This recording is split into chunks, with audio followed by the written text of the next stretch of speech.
కర్ణాటక అనమాట. సో ఇక్కడ మాన్కేశ్వర మాత టెంపుల్ ఒక స్పెషల్ అనమాట. సో ఇక్కడ చుట్టుపక్కల గ్రామాలు కానీ ఇంకా ఇక్కడ దూర ప్రాంతాల నుంచి కూడా మాన్కేశ్వర మాతని దర్శించుకోవడానికి వస్తారనమాట. కర్ణాటక తెలంగాణ బోర్డర్లో ఉండడం వల్ల కర్ణాటక వాళ్ళు వస్తారు, ప్లస్ ఇక్కడ తెలంగాణ వాళ్ళు ఇద్దరు వచ్చి ఇక్కడ ఈ ఆలయాన్ని అనేది దర్శించుకోవడం జరుగుతుంది. ఓకే, సో అయితే ఇప్పుడు మనము వెళ్దామండి, గుట్టపైకి వెళ్దాము. గుట్టపైన చాలా మంచిగా ఉంటుందండి, ప్లేస్ మాత్రం చాలా నీట్గా ఉంటుంది, ప్లస్ పీస్ఫుల్ ఉంటుంది, మంచిగా ఆహ్లాదకరంగా ఉంటుందండి. ప్లేస్ మాత్రం చాలా మంచి ప్లేస్ అండి. ఇక్కడ చూద్దాం ఒకసారి. ఇప్పుడు టెంపుల్ గుట్టపైకి వెళ్దాం. మనం వెళ్ళిన తర్వాత చూద్దామండి.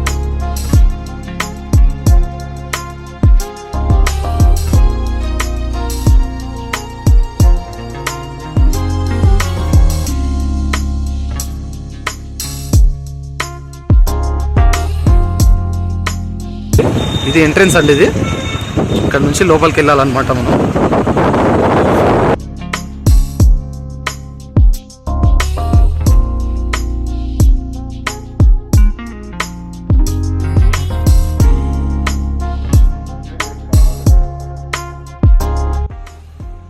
ఫ్రెండ్స్ ఇక్కడ గోశాల కూడా ఉందండి, చూడండి. ఇక్కడ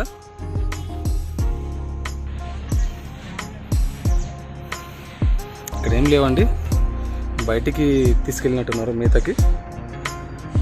ఆవులు కానీ గేదెలు కానీ లేవు, ఏం లేవు ఇప్పుడు ప్రజెంట్ అయితే.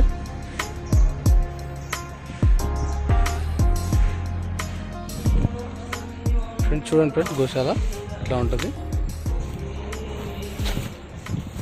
మొత్తం క్లీన్ చేస్తున్నారు, గేదెలకు కూడా క్లీన్ చేసి నీట్గా పెడుతున్నారు అనమాట, వాటికి ఇబ్బంది ఉండకుండా. చూడండి చాలా బాగుందండి. ఇక్కడ గోలు ఎన్ని ఉన్నాయి? ఇక్కడ గోలు మొత్తం 46 పెద్దవి ఉన్నాయి. 46 పెద్దవి, చిన్నవి 18. మొత్తం టోటల్ కలిపి 60. సో ఇక్కడ వచ్చేసి ఇది కింద నుంచి పైకి ఇట్లా స్టెప్స్ అండి. ఇవి స్టెప్స్ మనం నడవడానికి స్టెప్స్ అండి, వెహికల్స్ రావడానికి అయితే ఇక్కడ నుంచి రోడ్ ఉందండి. ఇది రోడ్ అండి. ఇక్కడ కింద నుంచి రోడ్ పైకి ఇట్లా.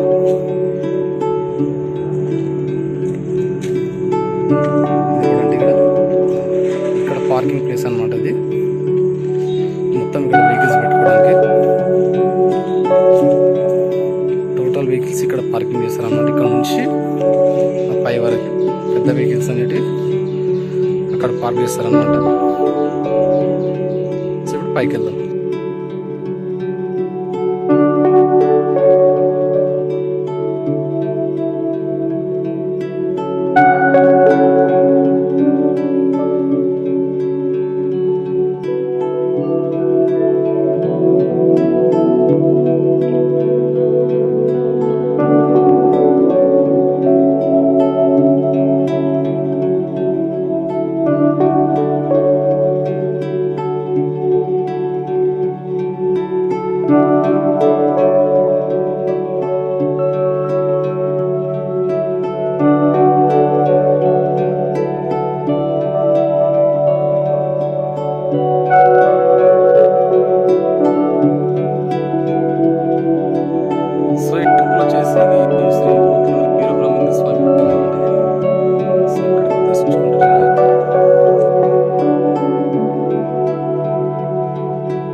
సో ఇది ఎంట్రీ అనండి పైన. ఇప్పుడు పైకి వచ్చినాం కదా ఇక్కడ నుంచి. సో ఈ పక్కన వచ్చేసి ప్లేసెస్ బాగున్నాయండి, టెంపుల్స్. సో ఈ వాతావరణం కూడా చాలా బాగుందండి, గ్రీన్గా ఉంది, చూడ్డానికి చాలా బ్యూటిఫుల్గా ఉందన్నమాట ప్లేస్. తప్పకుండా విజిట్ చేయాల్సిన ప్లేస్ అనమాట ఇది.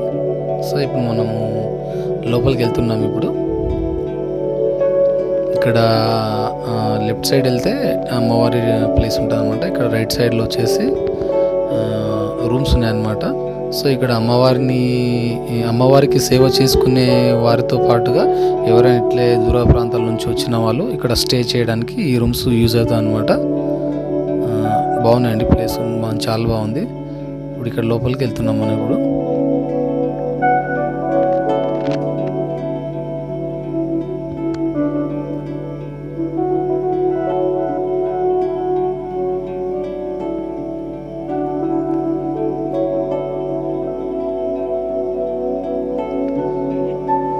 సో ఇది అమ్మవారి ఈ ద్వారం అన్నమాట, ముఖద్వారం లాంటిది. ఇప్పుడు కొత్తగా కన్స్ట్రక్షన్ చేస్తున్నారన్నమాట. ఇంకా అది వర్క్ కంప్లీట్ అవ్వలేదు.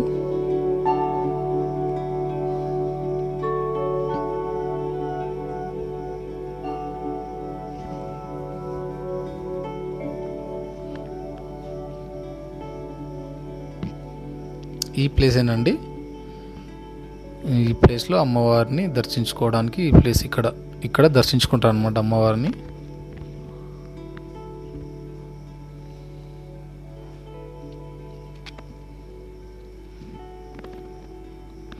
లొకేషన్ మాత్రం సూపర్గా ఉందండి.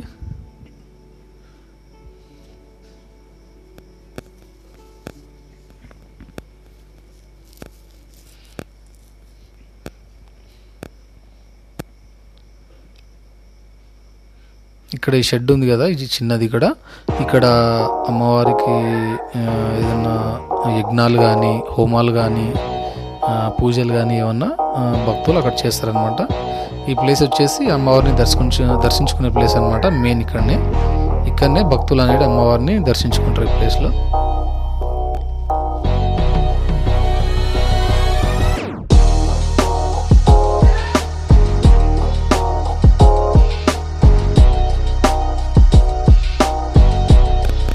శివరాత్రి ఉత్సవాలు చాలా బాగా జరుగుతాయండి. జాతర జరుగుతుంది, చాలా బాగుంటుంది.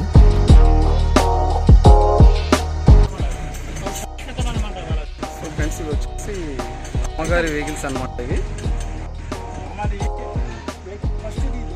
ఫస్ట్ ఈ వెహికల్ అంటే ఇది. సో ఈ వెహికల్ వచ్చేసి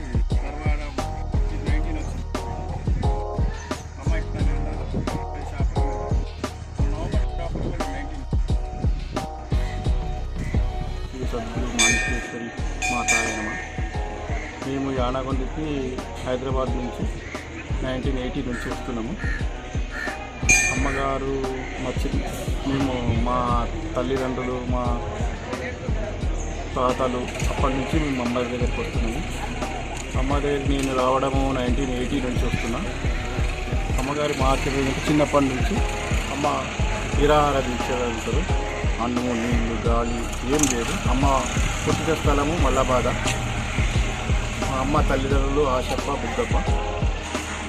అమ్మ వాళ్ళకి 4వ సంతానం. చిన్నతనం నుంచి అమ్మ మల్లబాదలోనే ఉంది. కొన్ని రోజుల తర్వాత యానగొండకి వచ్చినారు. యానగొండ కింద రామరెడ్డి పటేల్ ఉండే. అక్కడ చెట్టు మీద రావి చెట్టు మీద కూర్చొని ఉండే అమ్మ. కింద ఆ రావి చెట్టు కింద నీళ్ళ ఒక బుద్ధ ఉండే. రాములవారు వచ్చిందని అమ్మ అన్నారు. రాములవారు బాణం వేసినారు దాహం కోసమని. అప్పుడు ఆ నీళ్ళు వెళ్ళినాయని అమ్మవారు చెప్పినారు. అక్కడనే అమ్మవారు స్నానం చేసి ఆ రావి చెట్టు మీద కొన్ని ఏళ్ళ తపస్సు చేసినారు. అది ఎవరు తెలియకుండా అమ్మోళ్ళు ఈ మల్లబాద నుంచి ఇక్కడికి రావడం జరిగింది. ఈ యానగండి ఊరు, ఈ ప్రాంతం యానగండి ఊరు. ఆ చెట్టు మీద ఉన్న కొన్ని రోజుల తర్వాత రామరెడ్డికి ఆ ఊరు పటేల్కి తెలిసింది అమ్మవారి మీద ఉన్నారు అని. ఎవరో గొర్రెలు కాబట్టి చెప్తే, ఎవరమ్మా మీరు కిందికి చేయండి, మీరు ఇంత దూరం ఎక్కడికి వచ్చారు, మీరు ఎవరు, ఏ ఊరు, ఎందుకున్నారమ్మా అని. కావాలంటే ఇక్కడ రామ మందిరం ఉంది మా దగ్గర, మా ఊర్లో రామ మందిరం ఉన్నదమ్మా, అక్కడ ఉండదు మీ నివాసము అని అమ్మ వాళ్ళ చెప్పడం జరిగింది. అట్లా రామరెడ్డి పటేల్ ఏం చేసిండు, అమ్మవారికి ఆ రూము, అమ్మ కింద ఉన్న రాములవారి గుడి రూము ఇచ్చినాడు. అమ్మవారికి ఆయనకు తెలియదు కదా అమ్మవారికి పాలు, నీళ్ళు, పండ్లు ఏం తినాలి. కానీ ఆయనకు తెలియకుండా అమ్మకు పెట్టడం. అమ్మ దానికి నాకు అవసరం లేదు రామరెడ్డి పటేల్, నేను ఇట్లనే ఉంటా, మీరు ఇక్కడ డిస్టర్బ్ ఏం చేయకండి, మేము ఇక్కడనే ఉంటాము అని. అట్లా కొన్ని రోజులు అమ్మను తెలుసుకున్నాడు. ఆ అమ్మ నిరాహారి, అమ్మతో మనం ఎక్కువ మాట్లాడొద్దు, అమ్మ శక్తి మాత అనుకుంది. ఇక అమ్మాయి వారు ఏం చేసింది, ఆ రూమ్లో ఉండి శివాలయం రూమ్లో ధ్యానం చేసుకుంటూ ఉంటుండే. ఒకసారి రామరెడ్డి పటేల్ లోపలికి వెళ్ళి అమ్మవారు ఇంకా 4-5 రోజులు ఏంటి బయటికి రావడం లేదు, అది ఉన్నారా లేదని దర్వాజా తెరిచి చూస్తే ఏముంది, అమ్మవారు లేదు, ఆ లింగమే ఉంది. మరి అమ్మవారు మళ్ళీ ఎక్కడ వెళ్ళిరని అక్కడ ఇక్కడ వెతికింది. ఒక దినం అయింది, 2 దినాలు అయింది, మళ్ళీ 3వ దినం అయింది, మళ్ళీ అమ్మగారు కనబడుతున్నారు. అమ్మ మీరు మొన్న వచ్చినాం, మీరు లేరు, మరి మీరు ఎక్కడ మాయమైపోయారు అంటే, ఎక్కడ లేకైనా మేము ఇక్కడనే ఉన్నాం, ధ్యానం చేసుకుంటే మీరు కనపడలేదని. అన్నారు. అమ్మకి ఆ వీళ్ళు రావడము ఆ దర్శనము మాట్లాడడం జరగడం వలన అమ్మకు కష్టమైపోయి ఓ గొర్రెల కాపరికి అడిగింది, ఈ గుట్ట మీద ఏముంది నాయనా, గుట్ట మీదకి ఎవరు వెళ్ళరా అంటే, అమ్మ ఈ గుట్ట మీద ఒక పులి తిరుగుతున్నది, అక్కడికి ఎవరు వెళ్ళరమ్మా, ఈ ఊరు వాళ్ళు కూడా వెళ్ళరు, ఈ ఈ గుట్ట పక్క బాట నుంచే అంటే తొవ్వ నుంచి వెళ్తారు కానీ పైకి వెళ్ళారంటే అమ్మ అనుకుంది. మీరు ఎందుకు వెళ్ళారు నాయన అంటే, అక్కడ పెద్ద పులి తిరుగుతుందంటమ్మా, మా పెద్దవాళ్ళు చెప్పారు, మేము వెళ్ళాము అని. సరే పులికి ఆహారం అవుతాం మేము అని అమ్మ వారు ఈ గుట్ట ఎక్కినారు. అమ్మకు చాలా మంచిగా అనిపించింది, ఈ గుట్ట ఎవరు లేరు ప్రశాంతంగా ఉందని. అమ్మవారు ఏం చేసారు, ఇక్కడనే ఒక దగ్గర ఇక్కడ పక్కన ఒకటి మస్జిద్ లాగా ఉంది, అది సిద్ధేశ్వర గుట్ట అంటారు అమ్మవాళ్ళు. అట్లా కిందనేమో ఏమంటారు, ఇవి సిద్ధేశ్వర యోగానికి సమాధి ఉన్నాయి, ఆడనే చెట్టు మీద కూర్చొని ఉన్నారు చాలా రోజులు తపస్సు చేసుకుంటారు చెట్టు మీదనే. కొన్ని రోజులకు మళ్ళీ ఏమైపోయింది అమ్మకి, ఈ రామరెడ్డి పటేల్ రావడం, అమ్మ మీరు ఎక్కడ ఉన్నారు, ఇక్కడ ఉంటారు, మేము ఇక్కడనే ఉంటాం నాయనా అన్నారు. తర్వాత కొన్ని రోజులకు అమ్మ ఏం చేసి గుంత దవ్వుకుంటున్నాం, ఇక్కడ మేము గుంతలో దొనెల్లో కూర్చుంటాము. ఆ గుంత దవ్వుతున్నప్పుడు ఏమైంది, ఒక శివలింగం వెళ్ళింది. ఆ శివలింగం అమ్మ ఏం చేసారు, ప్రతిష్టాపన చేసారు. ఇప్పుడు ఆ శివాలయం ఉంది ఇక్కడ, ఆ శివాలయం ప్రతిష్టాపన చేసి అమ్మ ఆ శివాలయంకు నూనె కోసం అమ్మ ఒత్తులు చేసారు అన్నమాట. బీడీలు చేసి ఆ వచ్చిన చిన్న డబ్బులతో ఆ నూనె ధూపం కోసం చేసింది. కొన్ని రోజుల తర్వాత అనుష్ఠానం కోసం ఒక పెద్ద ఇది దొనె, ఆ దొనెలకు వెళ్ళిపోయినాక అమ్మోళ్ళు ఏమంటే, మేము రామరెడ్డి పటేల్ మేము శివరాత్రికి వస్తాము, మళ్ళీ మమ్మల్ని ఎవరు డిస్టర్బ్ చేయదు అని అమ్మ లోపలికి పోయినాక మీద అన్ని బండలు గిట్ట వేసినాక తర్వాత ఇప్పుడు గుల్బర్గా కలెక్టర్ నుంచి ఇది కట్టరిత నేరము, ఒక వాళ్ళు లోపలికి పోయినాక అమ్మ వాళ్ళు వెళ్ళకపోతే అమ్మ మరణించిందని అనుకుంటారు, మీరు ఎట్లా పర్మిషన్ ఇచ్చారు, గవర్నమెంట్కి ఎందుకు చెప్పలేదు అని రామరెడ్డి పటేల్ని అరెస్ట్ చేసారు. తర్వాత మళ్ళీ జామీన్ మీద విడుదలై వచ్చేసింది. వచ్చినాక ఏమైంది, అమ్మ ఆ శివరాత్రి టైంకి వస్తుందని అమ్మ చెప్పారు. మాకు నమ్మకం ఇట్లా చాలాసార్లు జరిగింది, మాకు కూడా అమ్మవారు వస్తారంటే అప్పుడు గవర్నమెంట్ గుల్బర్గా మిగతా రాష్ట్రాల నుంచి మహారాష్ట్ర, ఏపీ, ఆంధ్రప్రదేశ్, ఇప్పుడు మనకు తెలంగాణ అయ్యింది, అప్పుడు ఆంధ్రప్రదేశ్, మహారాష్ట్ర, ఇంకా కర్ణాటక మొత్తం అప్పుడు అధికారులు, కలెక్టర్లు, యోగులు, మునులు అందరూ అమ్మని చేసుకుందాం, దర్శనం చేసుకుందాం, ఎలా వెళ్తారు, టైం చెప్పారు 3 గంటల గంట ప్రాంతంలో అన్నారు. ఆ టైంలో గుట్ట మీద ఏమీ లేదు, అంతా కింద బ్యాటరీ తీసుకొని మీద లైట్ వేసి టార్చ్ వేసి పెట్టింది. అంటే అంతకుముందు కలెక్టర్ ఏం చేసి అరెస్ట్ చేసినప్పుడు చుట్టుముట్టు గోడ కట్టినారు అన్నమాట. ఏదైతే అమ్మను లోపల తవ్వుకొని కూర్చొని బండలు వేసి దాని చుట్టుపక్కల ఒక ఇటుక కట్టుడు కట్టినారు అనమాట. దానికి పైరా కూడా పెట్టారు. ఆ టైంకి కలెక్టర్లు అందరూ రావడము, ఆ టైంకి ఆ గుట్ట పలిగిపోవడము, అమ్మ పైకి రావడము, అమ్మని అందరూ ఆ విధంగా దర్శించుకురు వాళ్ళు. అప్పటి నుంచి వాళ్ళకి తెలిసిపోయింది గవర్నమెంట్కి ఇక్కడ కర్ణాటక అమ్మవారు ఏంటంటే అమ్మవారు మహాశక్తిశాలి, మనము యోగుల దగ్గర అమ్మ చెప్పినట్టే వినాలి. అమ్మ ఏం చెప్తున్నారంటే జీవహింస చేయదు, ఈ అహింసో పరమో ధర్మ తత్వంను బోధిస్తారు మాకు. హింసాతత్వం వదలాలి మనిషి, ఈ జీవహింస చేయొద్దు, మధుమాచార్యాలు తినొద్దు. అమ్మ మన లెక్కనే అవి జీవులు పుట్టినవి, మనం ఎట్లనో అవి అట్లనే, అవి మీరు ఎట్లా సంసారం చేస్తారో అవి కూడా పిల్లలను కంటాయి, ప్రేమతో పిల్లల్ని చూసుకుంటే మీరు అవిట్లను కోసుకొని తింటే మీరు కూడా హీనత్వ జన్మలకు పోతారు. మాంసాహారం బంద్ చేయాలి, మీరంతా తినొద్దు, అది మనిషికి ఆహారం కాదు, మన శాకాహారమే మన ఆహారము. మనం ఆ జీవులను కోసుకొని ఆ పాపం కలుగుతున్నది. 84 లక్షల జన్మల తర్వాత మానవ జన్మ వచ్చినది మనకు. మళ్ళీ ఈ హింస చేసినందుకు మనకు మన కర్మానుసారం జన్మను ఎట్లనో మళ్ళీ హీనత్వ జన్మకు మనం వెళ్ళిపోతాము. కావున మీరు జనులారా, మీరు పైకి రండి, ఒక్కో స్టెప్ ఎట్లా క్లాసులు పైకి ఎక్కుతారో అదేవిధంగా మీరు పైకి రావాలి. ఒక్కో మెట్టికి హింసాతత్వం మానాలి, అందరినీ ప్రేమ భావకం చూడాలి. సకల మతాలు ఒక్కటే, అలాగలా ఏం లేదు, ఉన్నదంత పరమాత్మలో ఒక్కడే, సపరేట్గా ఎవరు లేరు నాయన. మనమే పెట్టుకున్నాం, కులాలు మతాలన్నీ అన్నీ మనమే పెట్టుకున్నాము. మనిషి ఇప్పుడు పంచభూతాలతో పంచభూతాలతో మనిషి పుట్టిండు, అవిటిని గాలి పీలుస్తుండు, అదే సూర్యరశ్మి తీసుకుంటుండు, అదే ఆహారము తీసుకుంటున్నాడు. కాబట్టి అంతా ఒకటే, మీరు భేదాభిప్రాయాలు చేయొద్దు అన్నారు. ఇంతకు మొదలు మన అమ్మగారి హింసా తత్వం చెప్తూ శ్రీశైలంలో బ్రహ్మరాంబ తల్లి దగ్గర హింస జరుగుతుందన్నమాట. అంటే అక్కడ బర్రెలు, గిరిజనులు అక్కడంతా ఒక టైం ఏప్రిల్ మాసంలో అక్కడ కోస్తారనమాట. అప్పుడు అంజయ్య పీరియడ్ అది, సీఎం అంజయ్య ఉండే.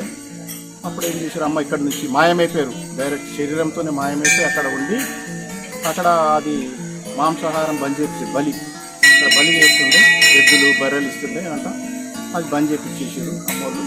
దాని తర్వాత ఎన్టీ రామారావు వచ్చిన అది జీవో తీసి ఇప్పుడు అక్కడ కూడా అమ్మది ఆశ్రమం ఉంది అడవిలో. అక్కడ అమ్మ 3 ఏళ్ళు తపస్సు చేసినారు ఆ చెట్టు మీద.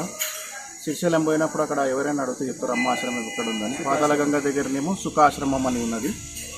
ఇట్లా అమ్మోళ్ళు అక్కడ 3 ఏళ్ళు ఉన్నాక మళ్ళీ తర్వాత అమ్మోళ్ళకు ఇక్కడ మాకు తెలియదు అమ్మ ఎక్కడ పోయింది అని ఇక్కడనే అనుకుంటుంటే కొన్ని రోజులకు శ్రీశైలం వెళ్తున్నప్పుడు భక్తులకు ఇక్కడ అమ్మోళ్ళు ఒక చెట్టు మీద ఉన్నారంటే మేము వెళ్ళి ఇక్కడ అమ్మది ఒకటి కారు ఉన్నది మెట్రోడోర్, దాంట్లో తీసుకొని వచ్చినాము. అమ్మ కరీంనగర్ కూడా వెళ్ళినారు భక్తుల దగ్గర. షాపురం ఉంది, అమ్మ వచ్చిన స్థలాలంటే షాపురం వచ్చింది. ఇక్కడ యానగొందికి వచ్చినప్పుడు చాలా స్థలాలు మహబూబ్నగర్ డిస్ట్రిక్ట్లో కొన్ని ఊర్లలో తిరిగినారు చిన్నతనంలో. అక్కడ కూడా ఆశ్రమాలైన గుండెపల్లి అని, మరి ఇక్కడ ఈ గురుమిట్కల్ వెళ్ళినారు అమ్మ. ఇట్లా ఆశ్రమాలైన భక్తులది. ఇక అమ్మ జనాలు రావడం వలన ఈ అమ్మకి ఇక్కడ ఏమైపోయింది, ఆశ్రమాలు చేసిరు. ఇక్కడ అన్న దాసోహం జరిగింది, శివాలయం అయింది. ఇక్కడ వెంకటేశ్వర స్వామి ఆలయం కట్టిరు. ఈ వెంకటేశ్వర ఆలయం కూడా కట్టడం అనేది వెంకటేశ్వర స్వామి ఆలయం కట్టడం అనేది కూడా విచిత్రమైనది. అమ్మ ఓం శివరాం అనే యజ్ఞం పెట్టినారు. అది ఆ యజ్ఞంలో అప్పుడు అమ్మకు చిన్న ఒక 12 ఏళ్ళ బాబు నామాలు పెట్టుకొని ధోతి కట్టుకొని అమ్మ ముందర నిలబడి, అమ్మ నేను ఇక్కడ నిలబడతా, నాకు ఇక్కడ ఒక చిన్న స్థలం ఇవ్వండి అమ్మ అంటే, అమ్మ అన్నదంట నయనానికి తిరుపతిలోనే చాలా బాగుంది, ఇక్కడ ఎందుకు, ఇక్కడ దుడ్లు లేవు అంటే, దుడ్లు అంటే డబ్బులు, ఇక్కడ డబ్బులకు చాలా కష్టం నైనా, పైసా పెట్టుకొని గుట్టకొస్తారు, నువ్వు అక్కడనే ఉండు, నీ పూజ చాలా పెద్ద పూజ, నువ్వు అక్కడనే ఉంటే చాలా మంచిగా ఉంటుంది నైనా ఇక్కడ వద్దంటే. అప్పుడు యజ్ఞం జరుగుతుంది, పూర్ణావతి నాడన్న చెప్పమ్మా అంటే, భక్తులలో చెప్పమ్మా, మీరు చెప్పకుండా భక్తులు ఎట్లా అంటే అట్లా, భక్తులు ఉండమంటే ఉంటా లేకపోతే దిగిపోతా అంటే, భక్తులు అన్నారంటే అమ్మ వెంకటంలోనే వస్తా అంటే మనం ఎందుకు వద్దనాలి, ఆయన కూడా నిలబెట్టుకుందామమ్మని ఆ రోజు విరాళాలుగా అమ్మకి ఇచ్చినారు. బంగారం ఆ టైంలో వాళ్ళ దగ్గర ఏమేమి ఉంటే అవి ఇచ్చినారు కానుకలుగా. దాంతో ఈ వెంకటరమణ స్థాపన జరిగింది. ఎవరికైనా మొక్కులు, ఏమైనా పెళ్ళిళ్ళు ఇటే కావాలి, ఏమైనా కోరికలు కావాలంటే అక్కడ మొక్కమంటారు అమ్మవాళ్ళు. ఇక్కడ సిద్ధేశ్వరి, ఈ ప్రాంతం అంతా సిద్ధేశ్వరి ప్రాంతము, అంటే పూర్వము సిద్ధేశ్వర యోగి ధ్యానం చేసిన స్థలం అన్నమాట. ఆ స్థలంలో అమ్మ యోగంలో చూసుకున్నారు. ఈ సిద్ధేశ్వర స్థలంలో ఒక మౌలాలి బాబా అనే ఆయన వచ్చి ఆయన కూడా చేసుకుంటారు ధ్యానం. పక్క స్థలం మీద ధ్యానం చేసుకున్నాడు. ఈయన ధ్యానంలో ఉన్నప్పుడు ఆయన ఏంటి తలక నరికితే అది ఇక్కడి నుంచి కొంచెం దూరంలో పడింది అనమాట. అది మహాబలి గారు అదే ఉందబ్బా. సరే, ఇక్కడ నుంచి 20 కిలోమీటర్స్ బలిచక్రం, ఆ బలిచక్రంలో పడ్డది అతల. మళ్ళీ ఆమె ఏం చేశారు, ఆ యోగంలో చేసి సిద్ధేశ్వరుని ప్రతిష్టాపన చేయాలని సిద్ధేశ్వరుని గుడి కట్టించినారు అమ్మోళ్ళు. ఈ హైదరాబాద్ వాళ్ళు అది గుడిని చూసుకుంటారంతా. ఇంకేంటంటే ఇక్కడ మాకు ఏంటి అంటే, అమ్మ దగ్గరికి జనాలు మేము భక్తులం ఎందుకు వస్తామంటే కోరుకునే అన్నీ అయిపోతాయి అమ్మ దగ్గరికి. అంటే ఒక గుడికి ఒక ప్రతిష్టాపన చేస్తేనే, యంత్రం పెడితేనే అంత పవర్ ఉంటుంది. అమ్మ చిన్నప్పటి యోగి, అన్నము నీళ్ళు లేకుండా స్నానం చేసుకునే తల్లి. మాకు అమ్మ శివుడి రూపంలో కూడా దర్శనం ఇస్తారు. ఎవరికి ఏ రూపంలో కావాలో ఆ విధంగా దర్శనాలు జరిగినాయి. ఇంకోటి, అమ్మ దగ్గర ఏది మొక్కుకుంటే అది జరుగుతుంది, కానీ మాంసాహారాలు విడవాలి, మధు మాంసాలు విడవాలి. ఇలా విడిస్తే మనం అమ్మని ఎంత విధంగా మనం ధ్యానం చేసుకుంటే, జపం చేసుకుంటే మనకు అంత విధంగా పైకి పోగలుగుతాం, శక్తి లభిస్తుంది, మన కోరికలు చేస్తాయి, రాజయోగంలా ఉంటాం. ఇప్పుడైతే అందరికీ ధ్యానం చేయమని చెప్తున్నారు అమ్మోళ్ళు. వచ్చే రోజులు బాగలేవు. దేశంలో, ప్రపంచంలో కూడా చాలా మార్పులు జరిగింది. హింసాతత్వం ప్రబలిపోయి విచ్చలవిడితే జీవరాశులను బాగా చంపడం వలన హింసాతత్వం పెరిగింది. కావున మీ భక్తులందరికీ మనవి చేసేది ఏంటంటే, అమ్మోళ్ళు మధు మాంసాలు వచ్చి ఈ అహింసాతత్వంకు రావాలని అమ్మ మనవి. ఇప్పుడు అమ్మది చెప్పిన ఇంకోటి, అమ్మ అది లోపల అమ్మ మన ఇది మార్చ్ 7th నాడు, మార్చ్ 6th నాడు ఏమైందంటే, ఇది ఇక్కడ మార్చ్ 6th నాడు అమ్మ లోపల అనుష్ఠానం అయిపోయినది. ఇప్పుడు అమ్మ మహామందిరం ఉంది, ఆ మహామందిరం కింద ఒక పెద్ద లింగం ఉంది, ఆ లింగంలో ఐక్యమైనది. ఇక మళ్ళీ వాళ్ళు అయితే అమ్మోళ్ళు మళ్ళీ వస్తామని అన్నారు. అమ్మ మేము కైలాసం వెళ్తామన్నారు అమ్మను. మేము మళ్ళీ వస్తాం నాయన అని చెప్పినారు. చూడాలి, వేచి చూడాలి అమ్మ ఎప్పుడు వస్తారు అనేది వేచి. కానీ ఆత్మల అమ్మని చూసుకోమన్నారు మాకు. మీరు ధ్యానం చేసుకోరు నాయన, ఆత్మల అమ్మ అని చెప్తారు మీకు. ఏ కార్యం చేయాలన్నా అమ్మ చెప్తుంటారు, మీరు చేయండి అని చెప్తారు. ఇంకోటి అమ్మ ఉన్నప్పుడు చాలామందికి పాదుకలు ఇచ్చి ఆ ప్రాంతాలలో ఆశ్రమాలైన గుల్బర్గల, రాయచూరు, మళ్ళీ కరీంనగర్, ఉప్పు కూడా హైదరాబాద్లో ఒకటి ఉప్పు కూడా ఉంది, నిజామాబాద్లో ఉన్నది, ఇక్కడ మన మహబూబ్ నగర్లో ఉన్నాయి 4-5 ఆశ్రమాలు. మొత్తం కలిపి 60 ఆశ్రమాల దాకా అమ్మలు ఉన్నాయి. ఇక్కడ నిత్య పాదపూజ జరుగుతుంది. ఉదయం పాదపూజ, మధ్యాహ్నం సాయంత్రం పాదపూజ జరుగుతుంది. ఇక్కడ 2 పూటల భోజనం పెడతారు ప్రతిరోజు. ప్రతిరోజు అమ్మ ఎన్ని రోజులు సంది ఉన్నారో ఇక్కడ అన్ని రోజులు అన్నస్థాన సత్రం ఉన్నది. భోజనం చేసుకొని వెళ్ళచ్చు భక్తులు చాలామంది వస్తారు. శివరాత్రికి, గురు పౌర్ణమి, మన ఇదేమంటారు ఉగాదికి, ఈ పండుగలకు నవరాత్రులు జరుగుతాయి అమ్మది. ఇప్పుడు పబ్లిక్ జనాలు అప్పుడే బాగా వస్తారు. గురు పూర్ణంకు, శివరాత్రికి చాలా జనం. సంక్రాంతికి ఇక్కడ కుంభం పోస్తారు. ఇక్కడ పార్వతీమాత గుడి కట్టినారు. అంటే ఇక్కడ ఈ చెట్టు మీద అమ్మకి ధ్యానం చేసిన చెట్టు మీద అక్కడ ఒక దర్గా లేకుందని మన భక్తులు అంతా మాంసారాలు తీసుకొచ్చి పెట్టుండే అన్నమాట నైవేద్యంగా. అమ్మ వాళ్ళు ఏం చేశారు, అక్కడ అంబాభావాన్ని నిర్మించి కింద ఒక హనుమంతుని ప్రతిష్టాపన చేసి అక్కడ శుద్ధి చేసేసారు అన్నమాట. సో ఫ్రెండ్స్, ఇది అన్నసత్రం అండి. ఇది సో టోటల్గా వచ్చేసి అన్నసత్రం. లోపలికి కూడా వెళ్దాం మనం. వెళ్ళలేదు. సో ఇదేనండి వంట అండి, ఇక్కడ వేస్తారనమాట. వంటలు చేసి భక్తులకు అనేది ఇక్కడ ఫుడ్ అనేది అరేంజ్ చేస్తారనమాట. సో ఫ్రెండ్స్, ఇదేనండి ఆశ్రమం. లోపలికి చూపిస్తాను. ఇది ఫ్రెండ్స్ అన్నసత్రం అనమాట ఇది. సో ఇక్కడనే భక్తులు అనేది అమ్మవారి అనుగ్రహంతో ఇక్కడ అన్నప్రసాదం అనేది జరుగుతుంది అనమాట. ఇక్కడ ఓకేనా, ప్రతిరోజు 2 పూటలు అనేది ఇక్కడ ప్రసాదం అనేది ఇక్కడ ఇస్తారనమాట.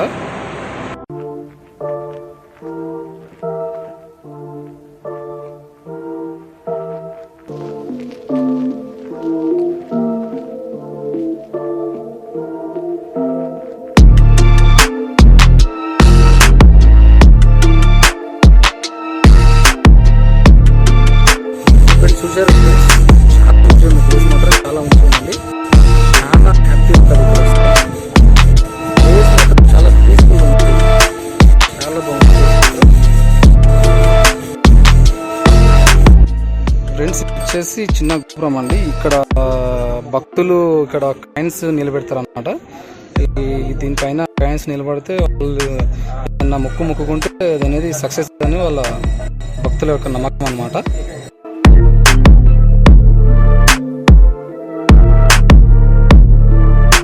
ఇక్కడ భజన కూడా చేస్తున్నారండి. ఇది టెంపుల్ వచ్చేసి వెంకటేశ్వర స్వామి టెంపుల్ ఇది అనమాట. అది ఇక్కడనే ఒకసారి భజన కూడా చూద్దాం ఒకసారి. సో భక్తులు వచ్చేసి ఇక్కడ భజన కూడా చేస్తున్నారండి. చూడండి ఒకసారి భజన. ఇది వచ్చేసి వెంకటేశ్వర స్వామి టెంపుల్ అండి ఇది.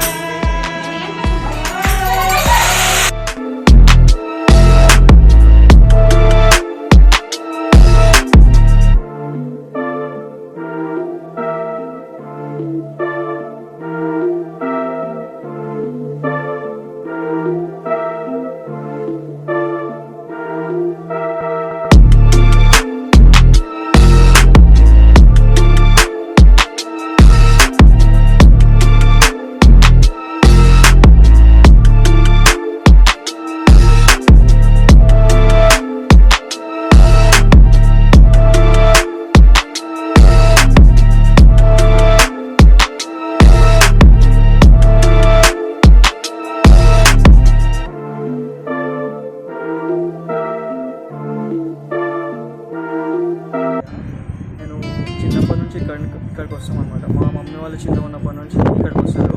సో మాకు అట్లనే అలవాటు అయింది చిన్న ఉన్నప్పటి నుంచి. మా ఫ్యామిలీ మా తాత వాళ్ళు ఇంకా అందరూ మా రిలేటివ్స్ అందరూ ఇక్కడికి వస్తాము. అందరూ వెజిటేరియన్ అనమాట. చిన్నప్పటి నుంచి అమ్మ ఏదైతే చెప్పిందో అదే బాటలు నడవడం, జీవహింస చేయొద్దు అని చెప్పడం, అదే దాంట్లో మేము తినకుండా చిన్నప్పటి నుంచి నేను వెజిటేరియనే, మా ఇంట్లో వాళ్ళందరూ వెజిటేరియన్సే, రిలేటివ్స్ కూడా అందరూ వెజిటేరియన్సే. నేను ఇప్పుడు నా ఏజ్ వచ్చేసి 23 ఇయర్స్ నుంచి నేను ఇక్కడే పుట్టి ఇక్కడ రావడం, నెలకు ఒకసారి తప్పకుండా నెలకు ఖచ్చితంగా రావడం, ఇంకా ఇలా ఒకేషన్స్ ఉంటాయి కదా ఫెస్టివల్స్ కూడా ఇక్కడే సెలబ్రేట్ చేసుకోవడం ఫ్యామిలీతో. మీరు ఎక్కడి నుంచి? నేను మాది హైదరాబాద్, ప్రాపర్ వచ్చేసి హైదరాబాద్, అక్కడే ఉంటాం అనమాట. చాలామంది మన అమ్మ భక్తులు కూడా చాలామంది అక్కడ హైదరాబాద్లో చాలామంది ఉన్నారు. నాట్ ఓన్లీ అంటే క్యాస్ట్ పరంగా కాకుండా అన్ని వివిధ క్యాస్ట్ పరంగా కూడా అమ్మ భక్తులు చాలామంది ఉన్నారు మన హైదరాబాద్ సిటీలో. ఇంకా ఊర్లో కూడా చాలామంది భక్తులు ఉన్నారు. హైదరాబాద్లో అమ్మకి ఆశ్రమాలు ఉన్నాయి, ఉప్పుగూడ ఆశ్రమం, శంషాబాద్లో ఆశ్రమము, ఇలా ఆశ్రమాలు ఉన్నాయి అమ్మకి. సో అక్కడే మన ప్రోగ్రామ్స్, అమ్మకి సంబంధించిన ఏ ప్రోగ్రామ్ జరిగినా మన అమ్మ భక్తులు అందరూ అటెండ్ అవుతారు అనమాట. ఇక్కడ ఏంటంటే మెయిన్ అమ్మ స్థానం కాబట్టి ప్రతి ఒక్కళ్ళు శివరాత్రికి, గురు పౌర్ణమికి ఖచ్చితంగా హైదరాబాద్ నుంచి వేల మంది వస్తారనమాట. ఇక్కడ మళ్ళీ వివిధ నార్మల్గా ఉన్న విలేజెస్, వేద ప్రాంతాల నుంచి కాకుండా కూడా చాలామంది లక్షల పబ్లిక్ ఇక్కడికి వస్తారనమాట అమ్మని దర్శించుకోవడానికి. అమ్మ చెప్పేది ఏంటంటే మధు మాంసాలు తినొద్దు, స్వీకరించొద్దు అని చెప్తారనమాట. వెజిటేరియన్, మాంసాహారం తినొద్దు, శాకాహారంగానే ఉండాలి, అదే మానవులకి ఆహారం అని చెప్పి అమ్మగారు చెప్తారనమాట. ఇంకోటి ఏంటంటే ఇక్కడ అమ్మ చాలా ఎట్లా అంటే చాలామంది నమ్ముతారు అనమాట. నమ్మడం ఇన్ ద సెన్స్ లైవ్లో చూసినారనమాట అమ్మని. అమ్మ ఏంది ప్రాక్టికల్గా అనేది చూసినారు. పాత వాళ్ళు, తాత వాళ్ళు, చాలా మా డాడీ ఏజ్, మా తాత వాళ్ళు అందరూ చూస్తున్నారనమాట. సో మేము అదే బాటలో నడవాలనుకుంటాము. అమ్మ ఏదైతే చెప్పిందో అన్నీ కరెక్ట్ అనమాట, సత్యాలు అనమాట. ఇప్పుడు కరోనా ఇట్లా రావడం కూడా ఒక మాంసాహారం ఎక్కువ తినడం వల్ల, మధు మాంసాలు ఎక్కువ స్వీకరించడం వల్ల, అన్యాయం ఎక్కువ అవ్వడం వల్ల, ఇలా జరగడం వల్లనే ఇలా కొత్త వ్యాధులు వస్తున్నాయి. అమ్మగారు ఏమంటారంటే శాకాహారంగా ఉండాలి, ధ్యానం బాగా చేయాలి, శాకాహారం గురించి ప్రచారం కూడా చేయాలి. శాకాహారం తినకుండా ఉండడమే కాకుండా శాకాహారం గురించి ప్రచారం కూడా చేయాలి. ప్రచారం చేస్తే మనం చూసి ఇంకొందరు మారుతారు. ఆ మారడంలో అందరూ మారితే మంచి అవుతుంది అనేది అమ్మ సంకల్పం అనమాట. అమ్మ ఇక్కడ అమ్మకి 88 ఏళ్ళు అన్నము, ఆహారము, నీళ్ళు ఏది లేకుండా చిన్నప్పటి నుంచి ఇప్పటి వరకు ఉన్నారనమాట. రీసెంట్గా March 6th అమ్మ జీవ సమాధి అయింది.